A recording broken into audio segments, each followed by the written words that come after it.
Welcome back to my YouTube channel. ಎಲ್ಲರೂ ಹೇಗಿದ್ದೀರಾ? I hope ನೀವೆಲ್ಲ ಚೆನ್ನಾಗಿದ್ದೀರಾ ಅಂತೇಳಿ ಅಂದ್ಕೊಂಡಿದ್ದೀನಿ.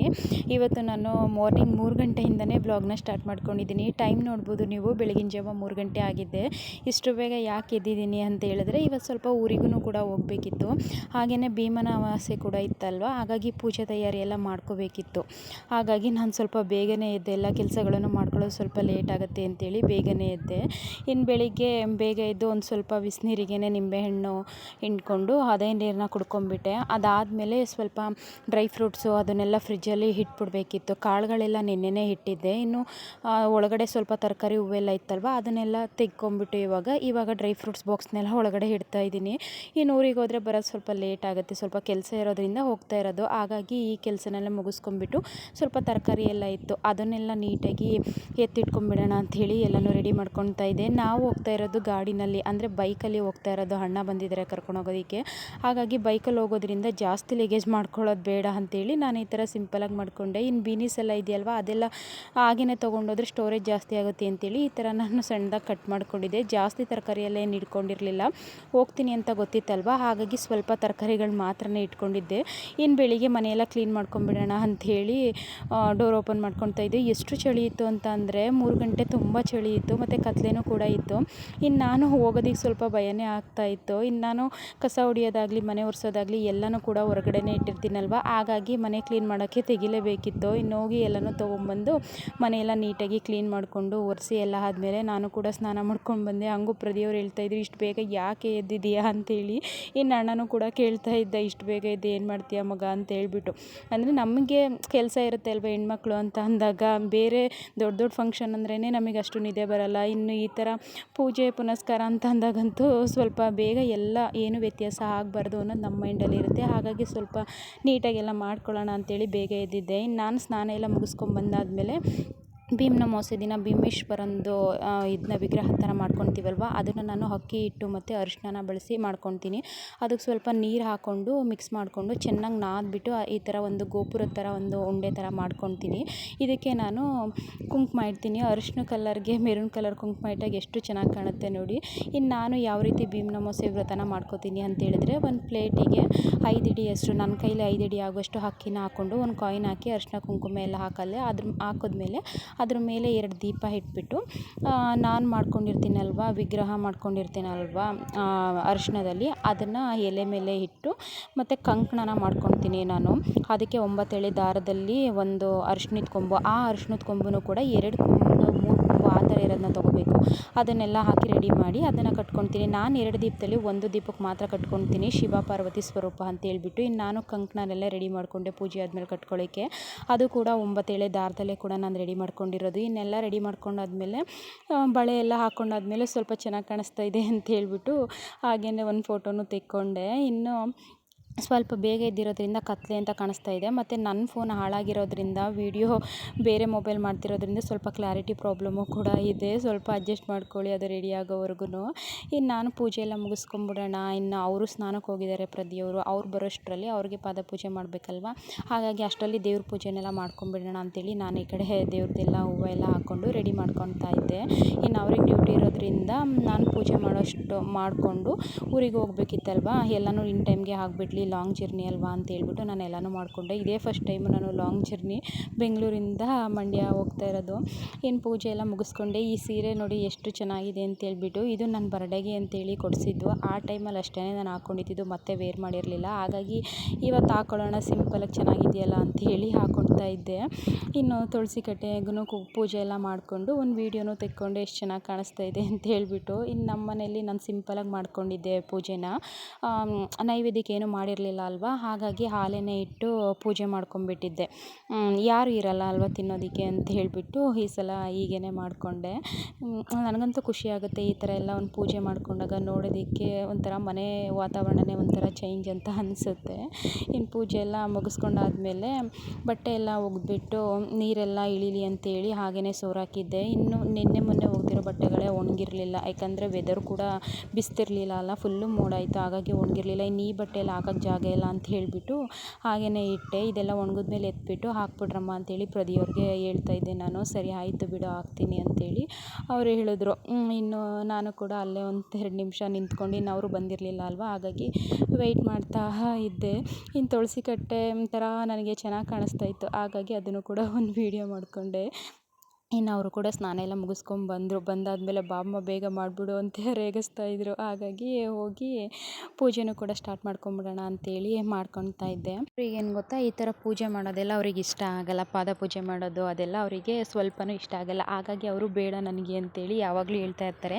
ನಾನೇನು ಗೊತ್ತಾ, ವರ್ಷಕ್ಕೊಂದು ಸಲ ಬರೋದು. ಈಗ ಗಂಡ ಹೆಂಡ್ತಿ ಅಂತ ಅಂದಮೇಲೆ ಯಾವಾಗಲೂ ಪ್ರೀತಿ ವಿಶ್ವಾಸ ಬಾಂಧವ್ಯ ಅದು ಯಾವಾಗಲೂ ಇರುತ್ತೆ. ಆದರೆ ವರ್ಷಕ್ಕೊಂದು ಸಲ ಈ ಥರ ವಿಶೇಷವಾದ ದಿನ ಬಂದಾಗ ಅದನ್ನು ಆಚರಣೆ ಮಾಡೋದ್ರಲ್ಲಿ ತಪ್ಪಿಲ್ಲ ಅಲ್ವಾ. ಅದು ನಮ್ಮ ಮನಸ್ಸಿಗೂ ಖುಷಿ ಕೊಡುತ್ತೆ, ನೆಮ್ಮದಿ ಕೊಡುತ್ತೆ ಅಂತ ಅಂದಾಗ ಆಚರಣೆ ಮಾಡೋದ್ರಲ್ಲಿ ಏನು ತಪ್ಪು ಅನ್ನೋದು ನಾನು ಅಷ್ಟೇ. ಅದಕ್ಕೆ ಹೇಳ್ತಾ ಇದ್ದೆ, ಏನಿಲ್ಲ ಅಮ್ಮ ಮಾಡಿಸ್ಕೊಳ್ಳಿ, ಎಲ್ಲರೂ ಮಾಡಲ್ವಾ, ಅದರಲ್ಲಿ ಏನಿದೆ. ಇವಾಗ ನಾನು ನಿಮ್ಮ ಕಾಲು ಮುಟ್ಟೋದ್ರಿಂದ ಪೂಜೆ ಮಾಡೋದ್ರಿಂದ ಏನು ವ್ಯತ್ಯಾಸ ಆಗಲ್ಲ ಅಲ್ವಾ. ಅದರಲ್ಲಿ ಇನ್ನೂ ಪ್ರೀತಿ ವಿಶ್ವಾಸ ಗೌರವ ಆಗಲಿ ಹೆಚ್ಚಾಗುತ್ತೆ ಹೊರತು ಕಮ್ಮಿ ಆಗಲ್ಲ ಅಂತ ಇಲ್ಲಿ ಹೇಳ್ತಾ ಇದ್ದೆ. ನಾನೇನು ಗೊತ್ತಾ, ಫಸ್ಟು ಇವರು ಈ ಥರ ಎಲ್ಲ ಮಾಡಿಸ್ಕೊತಾನೆ ಇರಲಿಲ್ಲ. ನಾನು ಇಷ್ಟ ಇಲ್ಲ ಅಲ್ವಾ ಅಂದ್ಬಿಟ್ಟು ಸುಮ್ಮನೆ ಆಗಿಬಿಟ್ಟಿದ್ದೆ. ಆಮೇಲೆ ಯಾಕೋ ನನಗೂ ಆಗ್ತಾ ಇರಲಿಲ್ಲ, ಮಾಡಬೇಕು ಅನ್ನೋದು ಬಂತ. ಆವಾಗ ನಾನು ಕೂಡ ಇಲ್ಲ, ನಾನು ಮಾಡ್ತೀನಿ, ನೀವು ಮಾಡಿಸ್ಕೊಳ್ಳಿ ಅಂತೇಳಿ ಮಾಡ್ತಾ ಇರೋದು. ಇನ್ನು ಪೂಜೆ ಎಲ್ಲ ಮುಗಿಸ್ಕೊಳ್ಳೋ ಟೈಮಲ್ಲಿ ಅವರು ಅರಿಶಿನ ಕುಂಕುಮ ಹೂ ಮುಡ್ಸೋದು ಅದೆಲ್ಲ ಮಾಡ್ತಾರಲ್ವ, ಅದೆಲ್ಲ ಅವರಿಗೆ ಕರೆಕ್ಟಾಗಿ ಮಾಡ್ತಾರೆ. ಈಗ ನೋಡ್ಕೊಂಡಿರ್ತಾರೆ ಅಲ್ವಾ, ಅದರಿಂದ ಅವರು ಎಲ್ಲನೂ ಕೂಡ ನೀಟಾಗಿ ಮಾಡ್ತಾರೆ. ಏನು ಕೂಡ ವ್ಯತ್ಯಾಸ ಮಾಡಲ್ಲ ಅವರು. ನಾನು ಪೂಜೆ ಎಲ್ಲ ಮಾಡೋ ಟೈಮಲ್ಲಿ ಅಣ್ಣ ಬಂದು ಸ್ನಾನಕ್ಕೆ ಹೋಗಿದ್ದೆ. ಇನ್ನು ಅವ್ನು ಸ್ನಾನ ಮುಗಿಸ್ಕೊಂಡ್ಬಂದು ಮಾಡೋಷ್ಟರಲ್ಲಿ ನನಗೆ ಟೈಮ್ ಆಗುತ್ತೆ ಅಂತ ಹೇಳ್ಬಿಟ್ಟು ನಾನು ಬೇಗನೆ ಮಾಡ್ಕೊಂಡಿದ್ದೆ. ಅದಕ್ಕೆ ಅಣ್ಣ ಹೇಳ್ತಾ ಇದ್ದ, ನಾನು ಬರೋಷ್ಟರಲ್ಲಿ ನೀನು ಮಾಡೇ ಬಿಟ್ಟಿದ್ದೀಯಲ್ಲ, ಯಾವ ಥರ ಮಾಡಿದೆ ಅಂತೇಳಿ ನಾನು ನೋಡಬೇಕಿತ್ತು ಅಂತೇಳಿ ಕೇಳ್ತಾ ಇದ್ದೆ. ಅಯ್ಯೋ ಬಿಡು, ಎಲ್ಲರೂ ಮಾಡೋ ಥರನೇ ನಾನು ಮಾಡಿರೋದು ಅಂತ ಹೇಳ್ತಾ ಇದ್ದೆ. ಇನ್ನು ನಾನು ಆಮೇಲೆ ನೋಡಿದೆ, ವಾಯ್ಸ್ ಓವರ್ ಕೊಡೋ ಟೈಮಲ್ಲಿ ನನ್ನ ಫೋನಲ್ಲಿ ವೀಡಿಯೋ ಫುಲ್ಲು ಕ್ಲಾರಿಟಿನೇ ಇರಲಿಲ್ಲ. ಅಂದರೆ ಸ್ವಲ್ಪ ಕತ್ಲೆ ಟೈಮಲ್ಲಿ ನಾನು ಪೂಜೆ ಮಾಡಿದ್ದಲ್ವ, ಒಂದು 5 ಗಂಟೆ 5:15 ಹಂಗೆ ಪೂಜೆ ಮಾಡಿದ್ದು. ಆಮೇಲೆ ಇನ್ನೊಂದು ಏನು ಗೊತ್ತಾ, ನನ್ನ ಫೋನ್ ಒಡೆದೋಗಿರೋದ್ರಿಂದ ಬೇರೆ ಫೋನಲ್ಲಿ ವೀಡಿಯೋ ಮಾಡ್ತಾ ಇರೋದು, ಹಾಗಾಗಿ ಫುಲ್ಲು ಕ್ಲಾರಿಟಿನೇ ಹೊರಟೋಗ್ಬಿಟ್ಟಿದ್ದೆ. ಇನ್ನು ಔಟ್ಸೈಡ್ ತೆಗೆದಾಗ ಸ್ವಲ್ಪನಾದರೂ ಬರುತ್ತೆ, ಇನ್ನು ಒಳಗಡೆ ವೀಡಿಯೋದಲ್ಲಿ ಸ್ವಲ್ಪ ಕ್ಲಾರಿಟಿನೇ ಹೋಗಿದೆ. ಹಾಗಾಗಿ ಸ್ವಲ್ಪ ಬೇಜಾರಾಯಿತು, ಏನಪ್ಪ ಇಷ್ಟೊಂದು ಇದಾಗ್ಬಿಟ್ಟಿದೆ ಅಂತ. ಇನ್ನು ವೀಡಿಯೋ ಬೇರೆ ಮಾಡಿದ್ದೆ ಅಲ್ವಾ, ಅದರಲ್ಲೂ ಭೀಮ್ ಅಮಾವಾಸ್ಯೆ ವೀಡಿಯೋ ಬೇರೆ ಅಲ್ವಾ, ಹಾಗಾಗಿ ಪರವಾಗಿಲ್ಲ ನೋಡೋಣ, ಎಡಿಟ್ ಮಾಡೋಣ ಅಂತೇಳಿ ಮಾಡ್ತಾಯಿದ್ದೀನಿ. ಏನೋ ಅಂದ್ಕೋಬೇಡಿ, ಸ್ವಲ್ಪ ನನ್ನ ಮೊಬೈಲ್ ರೆಡಿ ಆಗೋವರೆಗೂ ಸ್ವಲ್ಪ ಅಡ್ಜಸ್ಟ್ ಮಾಡಿಕೊಂಡು ನೋಡಿ ಅಷ್ಟೇ. ಇನ್ನು ನಾನು ಪೂಜೆ ಎಲ್ಲ ಮಾಡಿದ್ಮೇಲೆ ಸ್ವೀಟ್ ತಿನ್ನಿಸ್ತಾ ಇದ್ದೆ. ಏನಂತ ಅಂದರೆ, ಇದು ನಾನು ಮನೇಲೇ ಮಾಡೋಣ ಅಂತೇಳಿ ಅಂದ್ಕೊಂಡೆ. ಇವ್ರೇನು ಗೊತ್ತಾ, ಮನೇಲಿ ಏನೇ ಮಾಡಿದ್ರೂ ಕೂಡ ಅಷ್ಟಾಗಿ ತಿನ್ನಲ್ಲ, ಸ್ವಲ್ಪ ಟೇಸ್ಟ್ ನೋಡ್ತಾರೆ ಸುಮ್ಮನಾಗ್ಬಿಡ್ತಾರೆ ಅಷ್ಟೇ. ಹೆಲ್ದಿಯಾಗಿ ಮಾಡಿಕೊಟ್ರೆ ಇವರು ಅಷ್ಟು ಇಷ್ಟಪಡಲ್ಲ. ಹಾಗಾಗಿ ನಾನು ಏನು ಮಾಡೋಕ್ಕೋಗಿರಲಿಲ್ಲ. ಕೇಕ್ ಮಾಡಿದ್ದೆ ಅಲ್ವಾ ಅಣ್ಣಂಗೆ, ಅದೇ ಇತ್ತು. ಇನ್ನು ನಾನು ಮನೇಲೇ ಸ್ವೀಟ್ ಇತ್ತು, ಅದನ್ನೇ ತಿನ್ನಿಸ್ಬಿಟ್ಟು ಪೂಜೆ ಎಲ್ಲ ಮುಗಿಸ್ಕೊಂಡೆ. ಇನ್ನು ಅಣ್ಣ ಭತ್ತದ ತೋರಣದ್ದು ಅಲ್ಲಿಗೆ ಸ್ವಲ್ಪ ಅಲೋವೆರಾದು ಗಿಡ ಇತ್ತು, ಅದನ್ನು ಹಾಕ್ಬಿಡೋಣ ಅಂತೇಳ್ಬಿಟ್ಟು ಹಾಕಿಸ್ತಾ ಇದ್ದೆ. ಇನ್ನು ನಾವು ಕೂಡ ಮನೆಯಿಂದ ಹೊರಟಾದ್ಮೇಲೆ ತಿಂಡಿ ಮಾಡಿರಲಿಲ್ಲ ಅಲ್ವಾ, ಹಾಗಾಗಿ ಒಂದು ಕಡೆ ತಿಂಡಿಗೆ ನಿಲ್ಲಿಸಿದ್ವಿ, ತಿಂಡಿ ಮಾಡ್ಕೊಂಬಿಡೋಣ ಅಂತ. ಅಲ್ಲಿ ಬೆಣ್ಣೆ ದೋಸೆ ಇತ್ತು, ಚೆನ್ನಾಗಿತ್ತು ಗರಿಗರಿಯಾಗಿ. ನನಗೇನು ಗೊತ್ತಾ, ಬೆಣ್ಣೆ ದೋಸೆಯಲ್ಲಿ ಬೆಣ್ಣೆ ಹೆವಿ ಇರುತ್ತೆ ಅಲ್ವಾ, ಅದು ನನಗೊಂಥರ ಕಿರಿಕಿರಿ ಅಂತ ಅನ್ನಿಸ್ತಾ ಇತ್ತು. ಲೈಟಾಗಿದ್ದಿದ್ರೆ ಚೆನ್ನಾಗಿರೋದು ಅಂತೇಳಿ ನಾವು ತಿಂಡಿ ಎಲ್ಲ ತಿಂದಾದ್ಮೇಲೆ ಇನ್ನು ಗಾಡೀಲಿ ಹೋಗಿರೋದ್ರಿಂದ ಕೂದಲೆಲ್ಲ ಫುಲ್ಲು ಹಾಳಾಯಿತು. ನಂಗೆ ಈ ಥರ ಆಗುತ್ತೆ ಅಂತ ಗೊತ್ತಿದ್ರೆ ಫುಲ್ಲು ಎಣ್ಣೆ ಬಿಡ್ತಾಯಿದ್ದೆ, ಇಲ್ಲಾಂದರೆ ಎತ್ತಿ ಕಟ್ತಾಯಿದ್ದೆ. ಎಷ್ಟು ಹಾಳಾಯಿತು ಅಂದರೆ ಮನೆಗೆ ಬಂದು ಅದನ್ನೆಲ್ಲ ಬಿಡಿಸ್ಕೊಳ್ಳೋಷ್ಟರಲ್ಲಿ ನನಗೆ ಸಾಕಾಗೋಯಿತು. ಇನ್ನು ಅಣ್ಣಂಗೆ ಸ್ವಲ್ಪ ಟೀ ಕುಡಿಯೋ ಅಭ್ಯಾಸ ಇರೋದ್ರಿಂದ ಮಾರ್ನಿಂಗ್ ನಮ್ಮ ಮನೇಲಿ ಟೀ ಕಾಫಿ ಕುಡಿಯೋಲ್ಲ ಅಲ್ವಾ ನಾವು, ಹಾಗಾಗಿ ಮಾಡಿರಲಿಲ್ಲ. ಹಾಗಾಗಿ ಇಲ್ಲೊಂದು ಕಡೆ ನಿಲ್ಲಿಸ್ಬಿಟ್ಟು ಟೀ ಕುಡ್ಕೊಂಡು ಮತ್ತೆ ಹೊರಡ್ತಾ ಇದ್ವಿ. ಬಿಸಿಲು ಅನ್ನಿಸ್ತಾ ಇತ್ತು, ಆದರೆ ಅಷ್ಟು ನಮಗೆ ಎಫೆಕ್ಟ್ ಆಗ್ತಿರಲಿಲ್ಲ. ಇನ್ನು ಅಲ್ಲೂ ಕೂಡ ಒಂದು ಆಂಜನೇಯಂದು ವಿಗ್ರಹ ಇತ್ತು, ಹಾಗಾಗಿ ಅದನ್ನು ಒಂದು ಕ್ಲಿಪ್ ತೊಗೊಂಡೆ ಚೆನ್ನಾಗಿದೆ ಅಂತೇಳಿ. ಇನ್ನು ಇಲ್ಲಿ ಯಾವುದೋ ಮಿನಿ ದಸರಾ ಅಂತೇಳಿ ಮಾಡ್ತಾಯಿದ್ರು. ಇಲ್ಲಿ ಹಸುಗಳ್ದಿತ್ತಲ್ಲ, ಅದು ನಂಗೆ ತುಂಬ ಇಷ್ಟ ಆಯಿತು, ಎಷ್ಟು ಚೆನ್ನಾಗಿ ಕಾಣಿಸ್ತಾ ಇದೆ ನೋಡಿ. ಇನ್ನು ಅಣ್ಣನ ಫ್ರೆಂಡ್ ಮನೆ ಅಂತ ಹೇಳ್ಬಿಟ್ಟು ಬರೋ ದಾರಿಲೇ ಇತ್ತು, ಹಾಗಾಗಿ ಅವರು ಕರೆದಿದ್ರು, ಹೋಗಿ ಮಾತಾಡ್ಸ್ಕೊಂಬರೋಣ ಅಂಥೇಳಿ ಹೋಗಿದ್ವಿ. ಅವರು ಸ್ವಲ್ಪ ಮೇಕೆಗಳನ್ನ ಸಾಕೊಂಡಿದ್ರು, ಎಷ್ಟು ಚೆನ್ನಾಗಿದ್ದಾವೆ ನೋಡಿ ಮೇಕೆಗಳು. ಅದರಲ್ಲಿ ಒಂದು ಮೇಕೆ ಸಪ್ರೇಟಾಗಿ ಕೂತಿತ್ತು. ಆ ಮೇಕೆ ಏನು ಗೊತ್ತಾ, ಸ್ವಲ್ಪ ಗಲಾಟೆ ಅಂತೆ, ಹಾಗಾಗಿ ಅದು ಸಪ್ರೇಟಾಗಿ ಕೂತಿತ್ತು. ನೋಡೋಕ್ಕೊಂಥರ ಕಲರು ಚೇಂಜ್ ಆಗಿ ಎಷ್ಟು ಕ್ಯೂಟಾಗಿದೆ ನೋಡಿ. ಅದು ಕ್ಯಾಮ್ರಾ ಮುಂದೆ ತಗೊಂಡೋದ್ರೆ ಸಾಕು, ಕ್ಯಾಮ್ರಾನೇ ನೋಡ್ತಾ ಇದ್ವು. ತಗೊಂಡಣಿಯ ಇಲ್ಲ, ನಾನು ಬ್ಲಾಗ್ ಮಾಡ್ತಾ ಇದ್ದೀನಿ. ಅವರು ಫೋಟೋ ಹೊಡ್ಕೊತಾ ಇದೀಯಾ ಅಂತವ್ರೆ. ಅಯ್ಯೋ ಚೆನ್ನಾಗೈತೆ. ಇದಕ್ಕೆ ಹೋಗೋಣ ದೇವಸ್ಥಾನಕ್ಕೆ ಫಸ್ಟ್. ನಾವು ಅವ್ರ ಫ್ರೆಂಡ್ ಮನೆಯಿಂದ ಮತ್ತೆ ಮಂಡ್ಯ ಹೋಗ್ತಾಯಿತ್ತು. ಹೋಗಬೇಕಾದ್ರೆ 2 ದಾರಿ ಇತ್ತು. ಆ ಕಡೆ ಸೈಡ್ ನಮ್ಮೂರಿಗೆ ಹತ್ರ ಆಗ್ತಾಯಿತ್ತು. ಆದರೆ ಅಣ್ಣ ಏನು ಮಾಡಿದೆ, ಇನ್ನೊಂದು ಕಡೆ ರೋಡಲ್ಲಿ ಕರ್ಕೊಂಬಂದ. ಇಲ್ಲಿ ರೋಡ್ ಚೆನ್ನಾಗಿದೆ, ಇಲ್ಲೇ ಹೊರ್ಟೋಗೋಣ ಸ್ವಲ್ಪ ಲೇಟ್ ಆದ್ರೂ ಅಂತೇಳಿ ಕರ್ಕೊಂಬಂದ. ಅದಾದಮೇಲೆ ಇಲ್ಲಿ ದುರ್ಗಾ ಪರಮೇಶ್ವರಿ ದೇವಸ್ಥಾನದಲ್ಲಿ ಅನ್ನಪ್ರಸಾದ ಇತ್ತು. ಒಂಥರ ಜಾತ್ರೆ ಥರನೇ ಮಾಡ್ತಾಯಿದ್ರು. ವರ್ಷ ಭೀಮ್ ಅಮಾವಾಸ್ಯೆ ಟೈಮಲ್ಲಿ ಈ ಥರ ಜಾತ್ರೆ ಮಾಡ್ತಾರಂತೆ. ಅದು ಅಲಂಕಾರ ಮಾಡಿರೋದು ನನಗೆ ತುಂಬ ಇಷ್ಟ ಆಯಿತು. ಹಾಗಾಗಿ ದೇವಸ್ಥಾನಕ್ಕೆ ಹೋಗೋಣ ಬನ್ನಿ ಅಂತ ಹೇಳ್ಬಿಟ್ಟು ನಿಲ್ಲಿಸ್ತು. ಬಟ್ ಎಷ್ಟು ಖುಷಿ ಆಯಿತು ಅಂತ ಅಂದರೆ ನನಗೆ, ನಾವು ಹೋಗೋ ದಾರಿನೇ ಬೇರೆ ಇತ್ತು. ಬಟ್ ಇವತ್ತು ಅನ್ಎಕ್ಸ್ಪೆಕ್ಟಾಗಿ ಬಂದಿದ್ದು ಅಲ್ವಾ, ದೇವರೇ ನಮ್ಮನ್ನು ಕರ್ಸ್ಕೊಂಡಿದ್ದಾರೇನೋ ಅಂತೇಳಿ ಅನ್ನಿಸ್ತಾ ಇತ್ತು. ಇನ್ನು ದೇವಿ ದರ್ಶನ ಅಂತೂ ನನಗಂತೂ ಕಣ್ಣು ಮುಚ್ಚಿದ್ರು ಅದೇ ಬರ್ತಾಯಿತ್ತು, ಕಣ್ಣು ಬಿಟ್ಟರು ಅದೇ ಬರ್ತಾಯಿತ್ತು. ಅಷ್ಟು ಕಣ್ಣಿಗೆ ಕಟ್ಟಂಗೆ ಅಲಂಕಾರ ಮಾಡಿದರು. ಮತ್ತು ದೇವರೇ ಎದ್ದು ಬಂತೇನೋ ಅನ್ನೋ ಥರ ಕುಗ್ತಾ ಇತ್ತು ಕಣ್ಣಿಗೆ. ನನಗಂತೂ ಮನ್ಸಿಗೆ ತುಂಬಾ ಇಷ್ಟ ಆಯಿತು. ನಾನು ಇಲ್ಲಿಂದ ಮನೆಗೆ ಹೋಗೋವರೆಗೂ ಕೂಡ ಅಣ್ಣನ ಜೊತೆ ಅದನ್ನೇ ಹೇಳ್ತಾ ಇದ್ದೆ, ಎಷ್ಟು ಚೆನ್ನಾಗಿ ಮಾಡಿದ್ರು ಅಣ್ಣ, ಎಷ್ಟು ಚೆನ್ನಾಗಿ ಮಾಡಿದ್ರು ಅಣ್ಣ ಅಂತ ಹೇಳ್ಬಿಟ್ಟು. ಇನ್ನದು ಹೋಮ ಮಾಡಿದಾರಲ್ವ, ಅದು ಕೂಡ ನೋಡಿ ಎಷ್ಟು ಚೆನ್ನಾಗಿ ಡೆಕೋರೇಷನ್ ಆಗಿ ಎಲ್ಲ ಮಾಡಿದ್ದಾರೆ. ಇನ್ನು ದೇವ್ರು ನೋಡಿ ಎಷ್ಟು ಅಲಂಕಾರ ಮಾಡಿದ್ದಾರೆ. ಒಂಥರ ದೇವರೇ ಎದ್ದು ಬರ್ತಾ ಇದೆಯೇನೋ ಅನ್ನೋ ಥರ ಇರ್ತಿತ್ತು. ಇನ್ನು ಅಲ್ಲೇ ಒಂದು ಸ್ವಲ್ಪ ಗಾರ್ಡನ್ ಥರ ಚೆನ್ನಾಗಿತ್ತು, ಒಂದು ಫೋಟೋನು ತೆಕ್ಕೊಂಡ್ವಿ. ಇನ್ನು ಔಟ್ಸೈಡಿಂದ ನೋಡಿ ಎಷ್ಟು ಚೆನ್ನಾಗಿ ಅಲಂಕಾರ ಮಾಡಿದ್ದಾರೆ ಅಂತ ಹೇಳ್ಬಿಟ್ಟು. ನನಗೆ ಏನಂತ ಅಂದರೆ, ಈ ಥರ ದೇವಸ್ಥಾನಕ್ಕೆ ಹೋಗೋದು ಮತ್ತು ಈ ಥರ ದೇವಿ ದೇವಸ್ಥಾನಕ್ಕೆಲ್ಲ ಹೋಗೋದು, ಅದರಲ್ಲೂ ಈ ಥರ ಜಾತ್ರೆ ಟೈಮಲ್ಲಿ ವಿಶೇಷವಾದ ದಿನ ಹೋಗೋದು ಅಂತಂದ್ರೇ ತುಂಬ ಇಷ್ಟ ಆಗುತ್ತೆ. ಮನಸ್ಸಿಗೆ ಒಂಥರ ಸಮಾಧಾನ ಅಂತ ಅನಿಸುತ್ತೆ ನನಗೆ. ಒಂಥರ ಇವತ್ತೊಂದು ದಿನ ನನಗೆ ವಿಶೇಷ ಅಂತಲೇ ಅನ್ಬೋದು. ನಾವೇನು ಗೊತ್ತಾ, ಪ್ಲ್ಯಾನ್ ಮಾಡ್ಕೊಂಡು ಹೋದಾಗ್ಲೂ ಕೂಡ ನಮ್ಗೆ ಒಂದೊಂದು ಸಲ ದರ್ಶನ ಆಗೋಲ್ಲ ಅಥವಾ ಪ್ರಸಾದ ಸಿಗೋಲ್ಲ. ಈ ಥರ ಏನೂ ಪ್ಲ್ಯಾನ್ ಇಲ್ಲದೇ ಮತ್ತು ಹೋಗಬೇಕು ಅನ್ನೋದು ಏನೂ ಇಲ್ಲದೇ ನಮ್ಗೆ ಈ ಥರ ದೇವಿನೇ ಕರ್ಸ್ಕೊಳ್ತಾ ಇದ್ದಾಳೆ ಅನ್ನೋ ಥರನೇ ಮನ್ಸಿಗೆ ಫೀಲ್ ಆಗುತ್ತೆ. ಏನಾದ್ರೂ ಈ ಥರ ಮಿಸ್ ಆಗಿ ಏನಾದರೂ ಒಂದು ಪ್ಲೇಸಿಗೆ ಬಂದಾಗ. ಇನ್ನು ನಾವು ಕೂಡ ಅಲ್ಲಿ ಪ್ರಸಾದ ಎಲ್ಲ ಇಟ್ಟಿದ್ದರು, ಹಾಗಾಗಿ ಊಟ ಮಾಡ್ಕೊಂಡು ಹೋಗೋಣ ಅಂತ ಹೇಳ್ಬಿಟ್ಟು ಹೋಗ್ತಾ ಇದ್ವಿ. ಈ ಪ್ಲೇಸ್ ಬಂದು ಇಟ್ನಳ್ಳಿ ಕೊಪ್ಪಲು ಅಂತೇಳಿ ಅಂತೆ.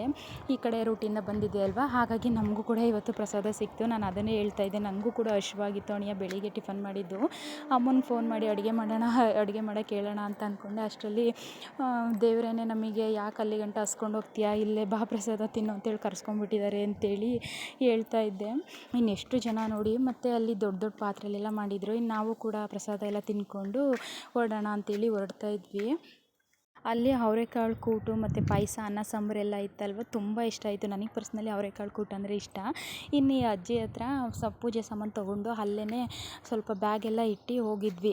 ಅಣ್ಣ ಹೇಳಿದ್ದ ಅವರಿಗೆ, ಅಮ್ಮ ಇದರಲ್ಲಿ ಹುಷಾರು ಅಮ್ಮ, ಬೆಲೆ ಬಾಳೋ ವಸ್ತು ಎಲ್ಲ ಇದೆ ಹಾಗೆ ಹೀಗೆ ಅಂತ ಹೇಳಿದ್ರ. ಅವ್ರು ಹಂಗೆ ಹೇಳಿದ್ರು ಕೂಡ, ಮಗ ನೀನೇನು ತಲೆ ಕೆಡಿಸ್ಕೊಬೇಡ, ನಾನು ಇದ್ದೀನಿ, ಹೋಗಿ ಮಗ, ನಾನು ನೋಡ್ಕೋತೀನಿ, ಇನ್ನು ನನ್ನ ಹತ್ರನೇ ಇಟ್ಕೊಂಡಿರ್ತೀನಿ ಬ್ಯಾಗ್ನ ಅಂತೇಳಿ ಇದು ಮಾಡಿದ್ರು. ಕೆಲವ್ರು ಏನು ಗೊತ್ತಾ, ಆ ಥರ ಹೇಳಿದ ತಕ್ಷಣವೇ ಇಲ್ಲ ತೊಗೊಂಡು ಹೊಟ್ಟೋಗಿ, ನಮ್ಮ ಜವಾಬ್ದಾರಿ ಅಲ್ಲ ಅಂತ ಹೇಳ್ತಾರೆ. ಬಟ್ ಇವರು ಇಲ್ಲ, ನಿನ್ನ ನಂಬಿಕೆನ ನಾನು ಉಳಿಸ್ಕೊಳ್ತೀನಿ, ನಾನು ಇಟ್ಕೊಂಡಿರ್ತೀನಿ, ಹೋಗಪ್ಪ ಅಂತ ಹೇಳಿದ್ರಲ್ಲ, ಅದು ನನಗೆ ಖುಷಿ ಆಯಿತು. ಅದನ್ನೇ ಮಾತಾಡ್ತಾ ಇದ್ದೆ ನಾನು. ಇನ್ನು ಅಲ್ಲೆಲ್ಲ ಮುಗಿಸ್ಕೊಂಡು ನಾವು ಮನೆಗೆ ಹೊರಡ್ತಾ ಇದ್ವಿ. ಇನ್ನು ಹೋಗ್ತಾ ನಮ್ಮೂರು ಸಿಕ್ತು ಅಂತಂದರೆ, ಮಂಡ್ಯ ಸಿಕ್ತು ಅಂತಂದರೆ ಕಬ್ಬನ ಗದ್ದೆನೇ ನೋಡ್ಬೋದು ನೀವು. ಇನ್ನು ಕಬ್ಬೆಲ್ಲ ಲಾಟ್ ಹಾಕಿರ್ತಾರೆ, ಅದನ್ನೆಲ್ಲ ಒಂದು ವೀಡಿಯೋ ಮಾಡ್ಕೊಳ್ಳೋಣ ಅಂಥೇಳಿ ಮಾಡಿಕೊಂಡೆ. ನಮ್ಮೂರು ಅಂತಂದ್ರೇ ಮಂಡ್ಯ ಅಲ್ವಾ, ಮಂಡ್ಯ ಅಂದರೆ ಸಕ್ಕರೆ ನಾಡಲ್ವ, ಹಾಗಾಗಿ ಚೆನ್ನಾಗಿ ಕಾಣಿಸ್ತಾ ಇತ್ತು. ಎಲ್ಲ ಕೂಡ ಹಸಿರೇ ಕಾಣಿಸ್ತಾ ಇತ್ತು, ಎಲ್ಲಿ ನೋಡಿದ್ರೂ ಹಸಿರೇ ಕಾಣಿಸ್ತಾ ಇತ್ತು. ನನಗೆ ಬೇರೆ ಊರಿಗೆಲ್ಲ ಹೋಲಿಸ್ಕೊಂಡ್ರೆ ಮಂಡ್ಯ ಬೆಸ್ಟ್ ಅಂತ ಅನಿಸುತ್ತೆ. ಏನಕ್ಕೂ ಕೊರತೆ ಇರಲ್ಲ, ಒಂದು ಹಾಸ್ಪಿಟಲ್ಗೆ ಆಗಲಿ ಏನಕ್ಕೆ ಆಗಲಿ ಏನಕ್ಕೂ ಕೊರತೆ ಇರಲ್ಲ. ಇನ್ನು ನಾವು ಕೂಡ ಅಲ್ಲೆಲ್ಲ ಮುಗಿಸ್ಕೊಂಡು ಮನೆಗೆ ಬಂದ್ವಿ. ಅವನು ಕೂಡ ಸ್ನಾನ ಮಾಡ್ಕೊಂಡು ನಮಗೋಸ್ಕರನೇ ವೆಯ್ಟ್ ಮಾಡ್ತಾಯಿದ್ಲು, ಎಲ್ಲಿದ್ದೀರಕ್ಕ ಅಂದ್ಕೊಂಡು. ಅವ್ರ ಅಪ್ಪನ ಮೊಬೈಲಿಂದ ಫೋನ್ ಮಾಡ್ಕೊಂಡು ಇದು ಮಾಡ್ತಿದ್ಲು. ಹಾಗಾಗಿ ಅಲ್ಲೇ ಇದ್ಲಲ್ಲ ಅಂತೇಳಿ ಅವಳನ್ನು ಮಾತಾಡ್ಸ್ಕೊಂಡು ಇನ್ನು ಒಳಗಡೆ ಬಂದ್ವಿ. ನಮ್ಮ ಅಣ್ಣನೂ ಕೂಡ ಹೆಲ್ಮೆಟ್ ತೆಗಿತಾನೆ, ಹಂಗೇ ಒಳಗಡೆ ಹೋಗ್ತಾ ಇದ್ನ. ಹಾಗಾಗಿ ಇದೇನಣ್ಣ ಹೆಲ್ಮೆಟ್ ತೆಗಿತಾನೆ ಹಾಗಾಗಿ ಹೋಗ್ತಾ ಇದೆಯಾ ಅಂತಂದೆ. ನಮ್ಮಮ್ಮ ಅವನು ಹಾಗೇನೆ ಬಿಡು, ಒಳಗಡೆ ಬಂದು ತೆಗಿತಾನೆ ಅಂತೇಳಿ ಹೇಳ್ತಾಯಿದ್ರು. ಇನ್ನು ನಮ್ಮಮ್ಮನಿಗೆ ರೇಗಿಸ್ತಾ ಇದ್ದೆ, ನಿದ್ದೆ ಎಲ್ಲ ಆಯ್ತ್ರಮ್ಮ, ಮಲಗಿದ್ರಾ, ಅಡುಗೆ ಏನು ಮಾಡಿದ್ದೀರಾ ಅಂದ್ಕೊಂಡು. ಎಲ್ಲ ಮಾಡಿದ್ದೀನಿ ಬಾರೆ ಊಟ ಮಾಡು ಅಂತ ಇದ್ರು. ಇಲ್ಲ ನಾವು ದೇವಸ್ಥಾನದಲ್ಲೇ ಮಾಡ್ಕೊಂಬಂದ್ವಿ ಕಣ, ಬಿಡು ತೊಗೊಳ್ಳಿ ಬ್ಯಾಗ್ನ ಒಳಗಡೆ ತೊಗೊಂಡೋಗಿ ಅಂತಂದೆ. ಅದಕ್ಕೆ ಅವರು ಸರಿ ನೀನು ಇಲ್ಲೇ ಇರ್ತೀಯಾ ಅಂತ ಅಂದರು. ನಾನು ಇಲ್ಲೇ ಇರ್ತೀನಿ, ನೀವು ಒಳಗಡೆ ಹೋಗಿ ಅಂತಂದೆ. ಇನ್ನು ಅದನ್ನೇ ಅಣ್ಣ ಹೇಳ್ತಾ ಇದ್ದ, ನಾವಲ್ಲೇ ದೇವಸ್ಥಾನದಲ್ಲೇ ಪ್ರಸಾದ ತಿಂದ್ವಿ ಕಣ್ರಮ್ಮ, ಎಷ್ಟು ಚೆನ್ನಾಗಿತ್ತು ಗೊತ್ತಾ, ಮತ್ತು ನಾವು ಹೋಗೋ ಪ್ಲ್ಯಾನೇ ಇರಲಿಲ್ಲ, ಹೋದ್ವಿ ಅನ್ಎಕ್ಸ್ಪೆಕ್ಟಾಗಿ, ತುಂಬ ಖುಷಿ ಆಯಿತು ಅಂತೇಳಿ ಹೇಳ್ತಾ ಇದ್ದ. ಇನ್ನು ಬಂದಿದ್ದೇ ತಡ, ನಾವು ಭತ್ತದ್ದು ತೋರಣ ಎಲ್ಲ ತೊಗೊಂಡು ಬಂದಿದ್ದು ಅಲ್ಲಿಂದ, ಅದನ್ನು ಹಾಕ್ಬಿಡ್ಬೇಕು ಅಂದ್ಬಿಟ್ಟು ಅಣ್ಣನೂ ಅಮ್ಮನೂ ಇಬ್ಬರೂ ಸರ್ಕಸ್ ಮಾಡ್ತಾಯಿದ್ರು. ನಾನು ಬಟ್ಟೆ ಚೇಂಜ್ ಮಾಡೋಕ್ಕೂ ಟೈಮ್ ಕೊಡಲಿಲ್ಲ. ಬಾ ಮಗ ಹಾಕ್ಬಿಡೋಣ ಅಂಥೇಳಿ ಕರ್ಕೊಂಡು ಬಂದರು. ಇನ್ನು ಅದು ಮನಿ ಪ್ಲ್ಯಾಂಟ್ ಇದೆ ಅಲ್ವಾ, ಅದೆಲ್ಲ ನೀಟಾಗಿ ಎಲ್ಲ ಅಂಬು ಬರ್ತಾಯಿತ್ತು. ಹಾಗಾಗಿ ಅದೆಲ್ಲ ನೀಟಾಗಿ ಹಂಬ್ಕೊಳ್ಳೋಕ್ಕೆ ಅಂತೇಳ್ಬಿಟ್ಟು ಎಲ್ಲನೂ ದಾರ ಕಟ್ಟಿ ಯಾವ್ಯಾವ ಸೈಡ್ ಹಬ್ಬಿಸ್ಬೇಕು ಅಂತೇಳಿ ರೆಡಿ ಮಾಡ್ಕೊತಾ ಇದ್ವಿ. ನೀಟಾಗಿ ಮನೆ ಮುಂದೆ ಎಲ್ಲ ತೋರಣ ಥರ ಅದೇ ಬರಲಿ, ಚೆನ್ನಾಗಿ ಕಾಣುತ್ತೆ ಅಂತ ಹೇಳ್ಬಿಟ್ಟು ಹಬ್ಬಿಸ್ತಾ ಇದ್ವಿ.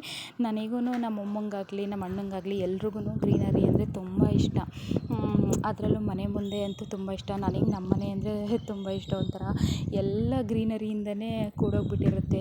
ಹಾಗಾಗಿ ಅದನ್ನು ಕೂಡ ಎಲ್ಲ ರೆಡಿ ಮಾಡಿ ಆದಮೇಲೆ ನಾನು ಕೇಕ್ ಮಾಡ್ಕೊಂಬಂದಿದ್ದೆ ಅಲ್ವಾ, ಅದನ್ನು ಅವರಿಗೆ ಕೊಡ್ತಾಯಿದ್ದೆ. ನೋಡ್ರಮ್ಮ ಟೇಸ್ಟ್ ನೋಡಿ ಅಂತ ಹೇಳ್ಬಿಟ್ಟು. ಅದಕ್ಕೆ ಅವನು ಚೆನ್ನಾಗೈತೆ ಕಣಕ್ಕ, ನಂಗೆ ಇಷ್ಟ ಆಯಿತು ಅಂತ ಹೇಳ್ತಿದ್ಲು. ಪರ್ಟಿಕ್ಯುಲರಾಗಿ ನಾನು ಅವಳಿಗೋಸ್ಕರನೇ ಮಾಡಿದ್ದು. ಯಾಕಂತಂದರೆ ಅವಳೇ ಕೇಳ್ತಾ ಇರೋದು ಯಾವಾಗಲೂ, ಅಕ್ಕ ಬಂದಾಗೆಲ್ಲ ಕೇಕ್ ಮಾಡ್ಕೋಬೇಕಾ ಅಂತ. ಆಗ್ತಾನೆ ಇರಲಿಲ್ಲ ನನಗೆ ಮಾಡ್ಕೊಂಡೋಗೋದಕ್ಕೆ. ಇನ್ನಿವತ್ತು ಅದನ್ನು ಕೂಡ ಮಾಡಿಕೊಟ್ಬಿಡೋಣ ಅಂದ್ಬಿಟ್ಟು ಮಾಡ್ಕೊಂಬಂದಿದ್ದೀವಲ್ಲ, ಹಾಗಾಗಿ ಟೇಸ್ಟ್ ಹೇಳವ ಅಂತೇಳಿ ಹೇಳ್ತಿದ್ದೆ. ಚೆನ್ನಾಗಿದೆ ಅಂತಿದ್ರು. ಇನ್ನು ನಮ್ಮಮ್ಮ ಸ್ವೀಟ್ ಕಮ್ಮಿ ಇದೆ ಕಣೆ ಅಂತ ಹೇಳ್ತಾಯಿದ್ರು. ನಾನು ಸ್ವಲ್ಪ ಸ್ವೀಟ್ ಕಮ್ಮಿ ಅಂತಂದರೆ ಡಾರ್ಕ್ ಚಾಕ್ಲೇಟ್ ಹಾಕಿದ್ನಲ್ವ, ಹಾಗಾಗಿ ಅದಕ್ಕೆ ಹೊಂದ್ಕೊಳ್ದೇ ಸ್ವೀಟ್ ಕಮ್ಮಿ ಅಂತ ಅನ್ನಿಸ್ತಾಯಿತ್ತು ಅವರಿಗೆ. ಅವ್ರಿಗೆ ಸ್ವಲ್ಪ ಸ್ವೀಟ್ ಜಾಸ್ತಿನೇ ಬೇಕು, ಅಣ್ಣಂಗೂ ನಮ್ಮ ಅಮ್ಮಂಗೂ. ಹಾಗಾಗಿ ಅವರು ಹೇಳ್ತಾಯಿದ್ರು ಸ್ವೀಟ್ ಸ್ವಲ್ಪ ಕಮ್ಮಿ ಇದೆ ಅಂತ ಹೇಳ್ಬಿಟ್ಟು. ಇದೆಲ್ಲ ವಾಯ್ಸು ಅವ್ರದ್ದೇ ಓನ್ ವಾಯ್ಸ್ ಇತ್ತು. ಬಟ್ ಏನು ಗೊತ್ತಾ, ವೀಡಿಯೋ ಸ್ವಲ್ಪ ಜಾಸ್ತಿ ಸ್ಟೋರೇಜ್ ಆಗಿಬಿಟ್ಟು ಸೇವ್ ಆಗಿರಲಿಲ್ಲ, ಹಿಂದೆ ಮುಂದೆ ವೀಡಿಯೋ ಆಗಿತ್ತು. ಹಾಗಾಗಿ ನಾನು ಮತ್ತೆ ಅದನ್ನೆಲ್ಲ ಕಟ್ ಮಾಡಿ ಇವಾಗ ನನ್ನ ಓನ್ ವಾಯ್ಸೇ ಕೊಡೋಣ ಅಂತೇಳಿ ಕೊಟ್ಟೆ ಅಷ್ಟೇ. ಯಾವ ಥರ ಉಪಯೋಗಿಸ್ತಾರೆ, ನೀರು ಹಾಕ್ತಾರೆ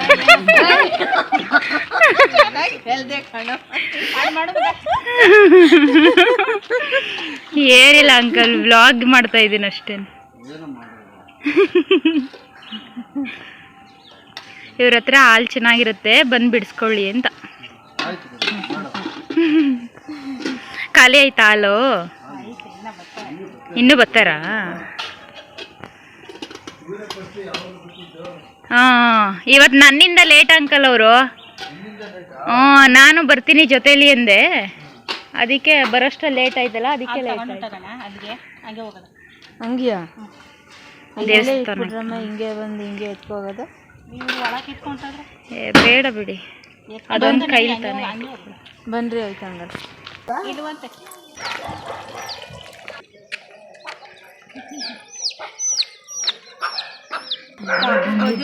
ಇನ್ನು ಸಂಜೆ ವಾಕ್ ಮಾಡ್ದಂಗೆ ಆಗುತ್ತೆ ಅಂತ ಹೇಳ್ಬಿಡಿ ಅಮ್ಮನ ಜೊತೆನೇ ಹಾಲು ಹಾಕ್ಸ್ಕೊಂಬರೋಕ್ಕೆ ಹೋಗಿದ್ವಿ ಹೊರಗಡೆ. ಇನ್ನು ಅಲ್ಲಿ ಕೋಳಿ ಮರಿಗಳೆಲ್ಲ ಇತ್ತು. ಅದರಲ್ಲಿ ಒಂದು ಕೋಳಿ ಏನು ಗೊತ್ತಾ, ಸಪ್ರೇಟು ಆ ಚರಂಡಿ ಒಳಗಡೆ ಬಿದ್ದು ಇದು ಮಾಡ್ತಾಯಿತ್ತು. ಅದನ್ನೇ ಒಂದು ನೋಡ್ತಾ ಇದ್ದೆ ನಾನು, ಎಷ್ಟು ಚೆನ್ನಾಗಿದೆ ಅಂತೇಳ್ಬಿಟ್ಟು. ಇನ್ನು ಅಮ್ಮ ಬಂದರೆ ನಾವೇನಾದರೂ ಇದನ್ನು ಹಿಡ್ಕೊಂಡ್ರೆ ಅದು ಬಂದು ಕಚ್ಬಿಡುತ್ತೆ ಅಂಥೇಳಿ ನಾನು ಮುಟ್ಟಕ್ಕೆ ಹೋಗಲಿಲ್ಲ. ಇನ್ನು ಅಮ್ಮ ಮುಂದೆ ಹೋಗ್ತಾಯಿದ್ರಾ, ನಮ್ಮಮ್ಮ ಎಷ್ಟು ಬೇಗ ಮುಂದೆ ಹೋಗ್ತಾ ಇದ್ದಾರೆ ಅಂಥೇಳಿ ಹೇಳ್ತಾ ಇದ್ವಿ. ಇನ್ನು ಅಲ್ಲೊಂದು ಮನೇಲಿ ಪಾಪು ಆಟ ಸಾಮಾನೆಲ್ಲ ಮಡಗ್ಬಿಟ್ಟು ಈ ಕಡೆ ಬಂದಿತ್ತು. ಅದನ್ನೇ ನಮ್ಮಮ್ಮ ಹೇಳ್ತಾಯಿದ್ರು, ನೋಡೇ ನೀನು ಆಟ ಸಾಮಾನೆಲ್ಲ ಇಲ್ಲೇ ಇದೆ ಅಂತ ಹೇಳ್ಬಿಟ್ಟು. ನಾವು ಚಿಕ್ಕದ್ರಲ್ಲೆಲ್ಲ ಆಟ ಆಡ್ತಿದ್ವಲ್ಲ, ಅದನ್ನೇ ನಮ್ಮಮ್ಮ ಹೇಳ್ತಾಯಿದ್ರು. ನಾನು ಖುಷಿಯಿಂದ ಹೋಗಿ ನೋಡ್ತಾ ಇದ್ದೆ, ಆಟ ಸಾಮಾನು ಆಡೋರು ಎಲ್ಲವ್ರೆ ಅಂತ ಅವ್ರ ಮನೆಯವ್ರನ್ನ ಕೇಳ್ತಾ ಇದ್ದೆ. ಅದಕ್ಕೆ ಅವರು, ಅಲ್ಲೇ ಇದ್ದಾನೆ ನೋಡವ, ಅವ್ನು ಇವಾಗ ಈ ಆಟ ಸಾಮಾನು ಬೇಡವಂತೆ, ಗಾಳಿಪಟ ಬೇಕು ಅಂತ ಅಳ್ತವನೆ ಅಂತ ಇದ್ರು. ಮಕ್ಕಳೇ ಹಂಗಲ್ವಾ, ಒಂದ್ರಲ್ಲಿ ಆಟ ಆಡಿ ಬೇಜಾರಾಯಿತು ಅಂದರೆ ಇನ್ನೊಂದು ಕಡೆ ಗಮನ ಹೋಗೋ ಥರ ಆಗುತ್ತೆ ಅವರಿಗೆ. ಇನ್ನು ಅಮ್ಮ ಅಲ್ಲೇ ಒಂದು ದೇವಸ್ಥಾನ ಇದೆ, ಅಲ್ಲಿಗೆ ಹೋಗ್ಬಿಟ್ಟು ಹೋಗೋಣ ಅಂತೇಳಿ ಕರ್ಕೊಂಡೋದ್ರು. ಆ ದೇವಸ್ಥಾನ ಕೂಡ ಕ್ಲೋಸ್ ಆಗಿಬಿಟ್ಟಿತ್ತು. ಹಾಗಾಗಿ ಹಂಗೇ ಕೈ ಮುಕ್ಕೊಂಡು ಹೊರಡ್ತಾ ಇದ್ವಿ. ಇನ್ನು ಅಲ್ಲಿಗೊಂದು ಗಂಟೆ ಇತ್ತಾ, ನಾನು ಹೋದಾಗೆಲ್ಲ ಆ ಗಂಟೆನ ಬಾರಿಸ್ಬರ್ತೀನಿ, ಹಾಗಾಗಿ ಬಾರಿಸ್ತಾ ಇದ್ದೆ.